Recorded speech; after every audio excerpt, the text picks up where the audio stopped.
Hello there, I'm Danielle Ralston. I am the founder and head coach here at ND Out Loud. What is ND Out Loud? ND Out Loud is a team of neurodivergent coaches. We are neurodivergent, every single one of us. TBIs, PTSD, ADHD, autism, AuDHD, and so much more. Bipolar disorder, all of the things. We also have a passion for supporting others like us, so you don't have to struggle like we did in our past. We have all taken trainings and certifications and all of that so that we can support you in living a better life and upgrading all of the things that are frustrating about your life. What is this session going to give you? This session is going to give you actionable tips. So yes, we're going to talk about our programs and all of the things that we offer, but I want you to walk away with something actionable for something that is overwhelming, frustrating, or just plain annoying you right now in your life. Or if you're a parent or a spouse of someone with neurodivergence, to help them as well. I want you to walk away with something today. So please sign up today for a free call. We can learn more about each other.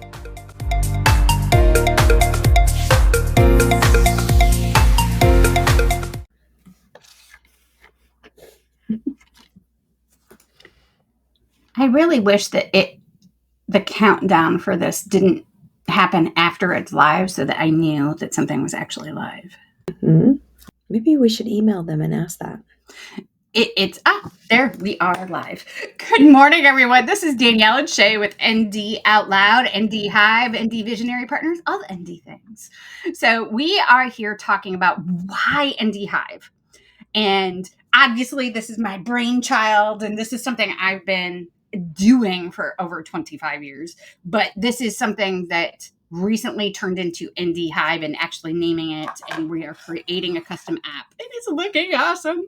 And we have been doing this as the current format for almost 2 years now. Well, actually, over 2 years now.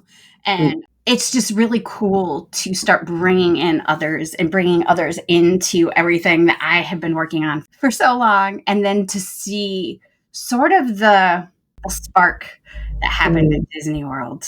Oh, yeah. As getting neurodivergent adults together in one spot. And yes, we did it at Disney World, and that's cool and awesome and amazing and all of that. But we absolutely, spark is the only thing I could think of to describe what happened. The thing is we wanted to carry that spark and that joy that we found there and realizations that we made for ourselves and for other people. We want to carry that on and continue it. We don't want it to just be like, oh, it only happens at Disney. Because that's great, but that's like the climax, like that's the up here. But we want to keep carrying that along throughout the rest of the year until we get to the next one.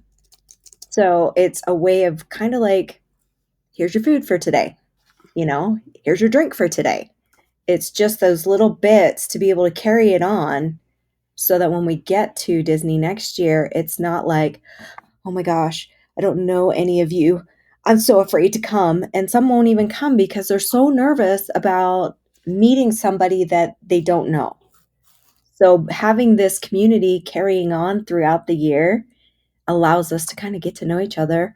And then when we have that moment to get together, whether it's Disney or something else, because come on, Danielle, there might be some other things we can do too. Well, I've already been asked to do a couple other things. So and Shaye and I have been kind of planning in the background for some other things back here. But it's just so cool to see, like, there were so many of us that have been working together, like Rebecca Bengal and I, who is an ADHD travel planner and an ADHD coach.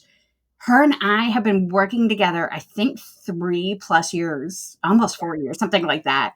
And we finally got to see each other outside of a Zoom screen. No longer in the box. Being able to give her a hug and see her face to face was huge. And then you and I have been working together like 9-10 months. And then my brother, who, believe it or not, I haven't seen in many, many years, face to face in person. Him and I got together for this. And then Jessica, who I've seen Jessica quite a few times. Oh, heck, I was with her in April. It's still so cool to not just have that Zoom screen in between us and get together. Well, and I think a lot of it too is that we got so conditioned to be in the box. You're watching us now. You and I are talking now in the box. and so conditioned, and that's how we have relationships, and that's how we're talking to people, and not that face to face, especially when COVID hit. And I mean, that was mandatory. Like, it was something we chose to do, but that's how it worked out at that time. And I think for those of us that are neurodivergent, that was really impactful. And it was really hard to, because we lost that physical connection with people, whereas some of us are struggling with that anyway, and being able to build that. And so when we built it and had it and then it's taken away, it's really hard to step back into that. And having Mhm. the ND Hive is a way of us to be able to continue that, not necessarily physical contact, but we're continuing that contact to be able to know the person and then be able to create that physical connection outside of it. When we can go to retreats, when we can go to meetings or trainings or Network, things, we just get these to simple. network. Mhm. Yeah. Yeah. All of these things are things that are so transformative for Yeah. us. It's sad that we can't make these things happen more often. And that's something that's, as we grow, is definitely on my list, because I used to be in tech and we had this forum and we had local meetups Yeah. based on geographical locations. And Right. someday, and mind you, that forum had millions of people on it. So this is my goal, is to have millions of people. We had local meetups all over the country. Mhm. Oh, well, actually, all over the world.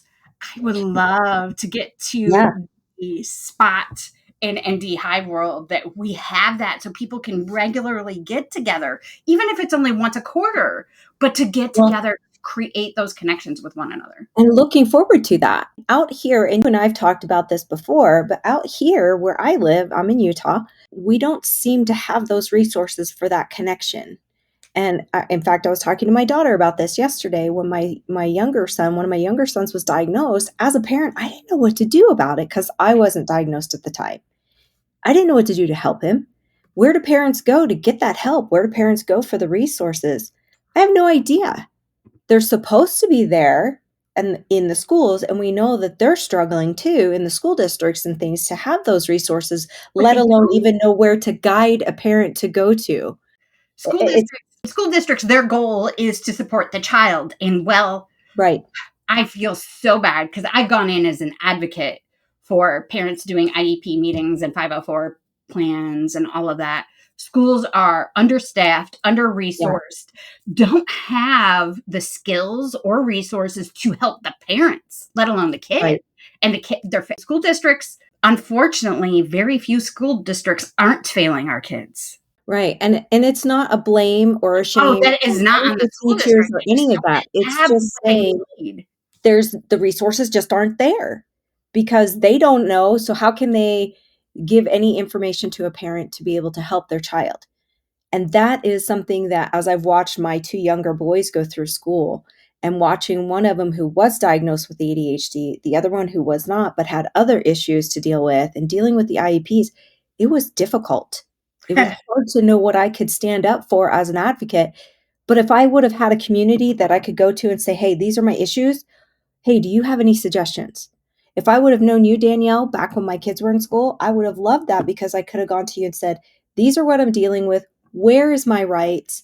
Where is it okay to ask for help? Where am I outside the boundaries?" All that kind of stuff. What would that have done to help with not only them getting through the school district or the school system, but where would they be emotionally when they graduated and ready for that next step? And again, I am not blaming school districts. Right. Neither am I. God bless any teachers who are doing what they can with what they have. Because I mean, Absolutely. I mean, I get it, and I've It's a been whole there, other and I story. talk to the teachers, and we have teachers that are part of our community, and we Right, listen to them, and they're frustrated by the lack of things that they have for resources, and their administration is frustrated by the lack of resources, and it's got this right. triple effect. But it's not just for the parents, it's for us, because you want to know what? If you have a neurodivergent child, one or both of their parents are also. It is hereditary. We can prove it. It's scientifically proven over and over and over again. Anything you hear about it not being proven is wrong. We'll just leave it at that. Yeah, I'll leave it there. But this is why we created ND Hive, though, is to give parents, give neurodivergent adults who may or may not have children, Right. And if you are a parent of a neurodivergent child, to help you. Maybe you are a spouse married to a neurodivergent person and you don't know how to deal with that relationship, because relationships with us, we're not the easiest people all the time. No, and if you don't understand why somebody's doing something the way they're doing it, then it can come across as like, "You're doing that on purpose. You're hurting my feelings on purpose. You're not doing those things on purpose." And it comes across in a way that is more impactful and hard for the relationship than it really is. And if they had the moment to be able to say, "Can you please share it this way?" Or "Please understand that if you want me to do these tasks, I need you to give it to me in this aspect, or write it down, or one at a time." How much would that help in a relationship? But if you don't know, then you don't know, and it just Right. makes it 10 times harder.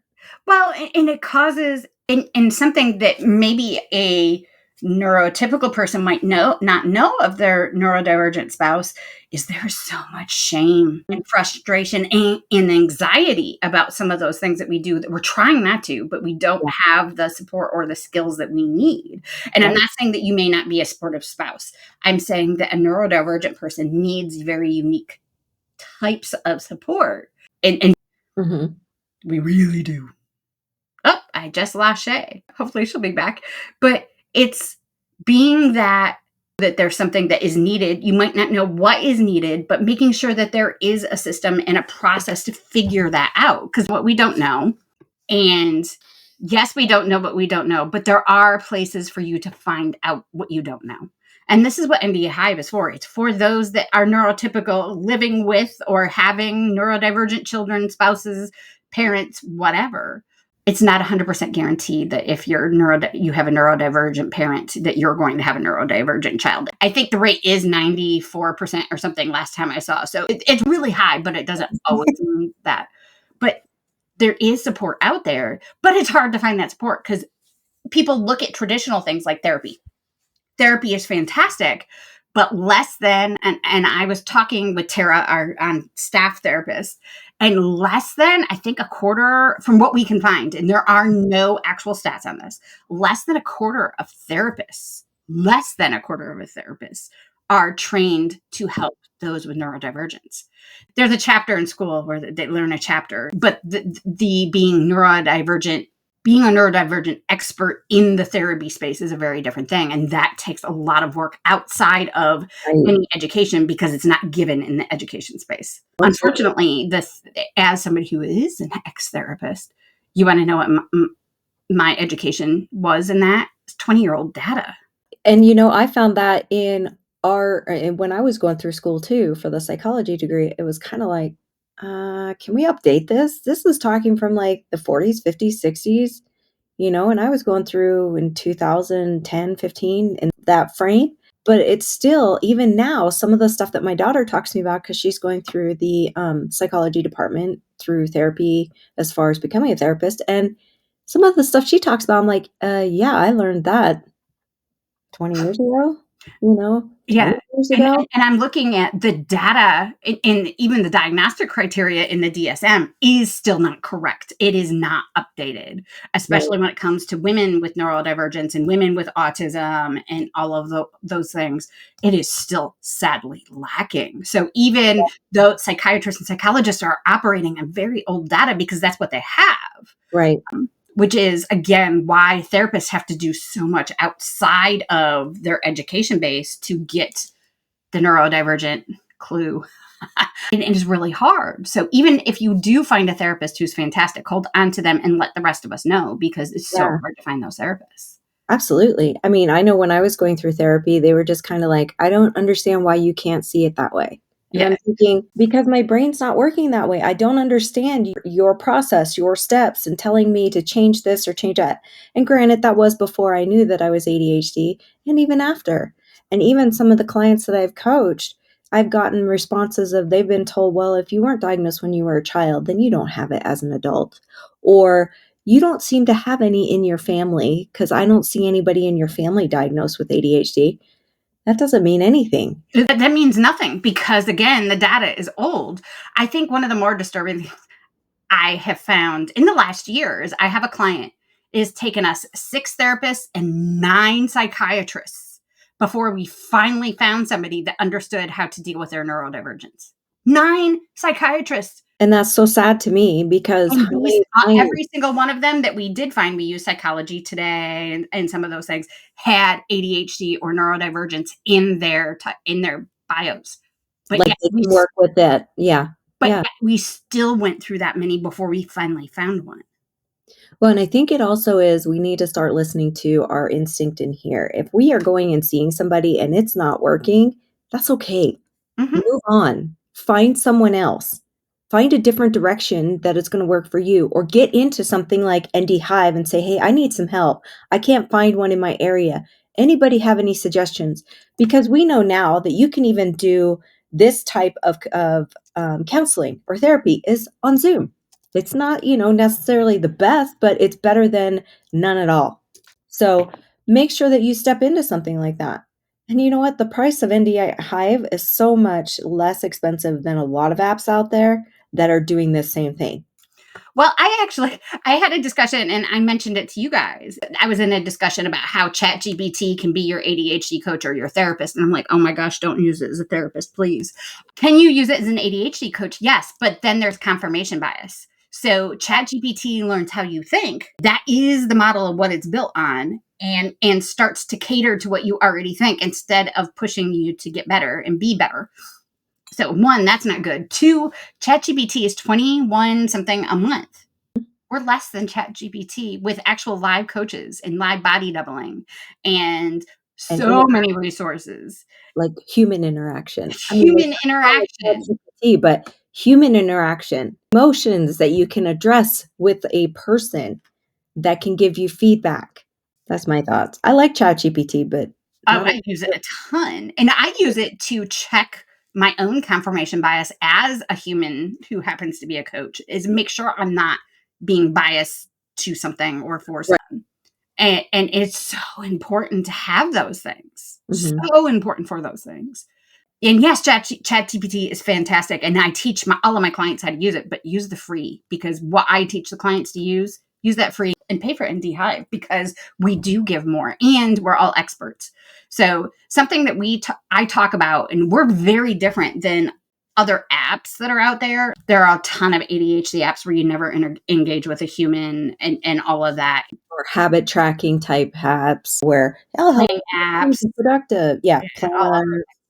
and planning apps and task management apps and habit tracking apps are the next. Just buy a planner. It'll fix everything for you. That's all that is. That's why I created my own Danielle. Well, exactly. But even so, all of those apps are just the therapist's next version of saying buy a planner, because that's going to solve everything for you. And it's not going to. How many planners have you gone through? I just found in my garage this last weekend a full bucket and box of planners. I didn't even look to count because I was like, this is embarrassing. Thousands and thousands and thousands and thousands, and $200,000+ in education and Oh, trying this and coaching resources and mhm. all kinds of stuff. And all it took is human interaction for me to borrow somebody else's motivation, to Right. have somebody to chat with. So yesterday, Tara reached out to our coaching group, the group of Just Us coaches, and said, I got to declutter my dresser. Who wants to body double with me? And I was like, I was sitting on my couch instead of doing the thing, which was going through my dresser and decluttering and getting rid of stuff. And I'm like, hell yes, I'll get on with you. So we did a Zoom, and we Zoomed for about 2 hours yesterday, and both of us finished our tasks. I have to admit I had a little bit of FOMO. I'm sorry. That's okay though, But because you were taking care of your body because your body needed to be taken care of yesterday. kind of my daughter showed up and we talked for hours and hours. But the reality is that when you have somebody there, and I believed in body doubling and stuff, but I was like, I'll use it here and there. But I will tell you right now, in the last 2 or 3 weeks since we've gotten back from Disney, I've been pretty consistent with using it a couple times a week, and I've gotten more stuff done than I have in the last 2 months. So, do I think it's effective? Absolutely. Am I going to keep doing it? And it almost like it tunnel visions, even though we are on usually the chatting one where we can talk. it's almost like being able to chat just downloads something out of your brain because we Mhm. have all that chatter going on instead of trying to quiet it to do the work. Because we don't have to quiet it to do the work. And part of it is learning how your brain works. And that's a lot of what a coach can help you with is Right. learn how your brain, because Uh-huh. Shay's Wait a brain minute. looks completely different Say than that mine. again. How whose brain? Your brain, personally. Because that's what we forget is your brain is not the same as their brain, and you're trying to put your brain in their box. Mhm. It doesn't work. Don't put your brain in any box, not even your own box, because True. we need flexibility. We need structure. So ADHDers, autistics, the whole entire head of neurodivergence, we all need extreme structure. You want to know what we absolutely hate and aren't good at? Structure. But Organization. what I've learned is my structure is body doubling. That is the only Yeah. structure I have in place because with body doubling, it enables me to take action and do all of the things that I couldn't otherwise do. Well, it also sets a tone, I think, when Mhm. we're like, we're gonna do body doubling. And it's not like we have to do only body doubling sitting, like you said, you were doing it with decluttering your dresser. Okay, so it doesn't have to be that you're sitting on the computer doing stuff on the computer to do body doubling. You could be doing the cleaning in your house. You can be decluttering a room. I You be used to have somebody, and she's graduated from the program mostly because I helped her get structure in her life and stuff so she could get a full-time job. So she's at a full-time job now. But she used to do yoga every morning because that's what helped her be able to focus and think is to be exercise in the morning. And that's what she used body doubling for, which was the most hilarious thing ever because she would set the phone up on a stand at floor level with her. And we'd be watching her do the craziest poses. And I think there were a few days that we all found each other going like this and like this to watch her doing things and we weren't doing anything at all. But sometimes you need that. Oh, absolutely. Because if you have one area where you can this is done and every day. So like everybody asks me, Shay, how do you exercise every day? How do you get up at that time of morning and go and do it? And at first I was like, I just do. But then it dawned on me that I realized that that is the beginning of my structure for my day. It also takes down a lot of that extra restlessness that we tend to have. We got to have a lot of movement. The reason I don't fidget as much is because I burn a lot of that off in the morning when I do my exercise. So it allows that kind of that calmness to come in, but it is the beginning of my structure. That sets my day every day. Get Mhm. up, do my me time, and then I go and do the exercise and then I shower and I'm ready to go. But that has been a structure that I've been doing for 14 years. So it can happen. It's just that's the way my brain works. So how does it work for you and how can we do that for you? Yeah, It's what and we everybody's brain works differently. absolutely Everybody works differently. Some of us are medicated, some of us are not. Some of us right. can do this, and some of us handwrite, and some of us like digital planning, Mhm. all of those things. But I think that's where we're a little bit unique and everything else is we don't have a set structure to how we coach each individual person or the resources that we give. I have Right. so many resources. I counted one day. No, I did not count. My VA counted one day. I have 132 resources just for planning. And they're all completely different from each other because That's there are awesome. there are probably more than 132 ways to plan a day. And Oh, we've got those all. If you're looking for a space that is so for you and so you just need to find your tribe, to find your hive, to find the space where you can buzz around and be you and create the chaos that you need, but still accomplish things. This mhm. is why we created ND Hive. Yes, absolutely. Guys, it's so worth it. I have been able to start creating another business because I've been able to do this. I've been able to have fun while I'm doing it too. It's not a drudgery. It's just figuring out how it works for your brain. That's Exactly. what we're here for. Exactly. Come join us. If you have any questions, message us below. We're happy to answer them. You can go to ndoutloud.com, neurodivergentoutloud.com, and look for ND Hive in the top. It is $19.99 a month through the end of this year because it will be increasing in price because I can't keep that up for paying for my amazing coaches. And we have coaching, 4 group coaching sessions a week. We have a community and we have unlimited body doubling during normal business hours and 2 nights a week, as well as decluttering. And I think Sunday afternoons may become a fairly regular decluttering session just because we need that. So I hope you have an amazing day. If you have any questions, just let Shaye and I know. You can tag us anywhere. Have an amazing day.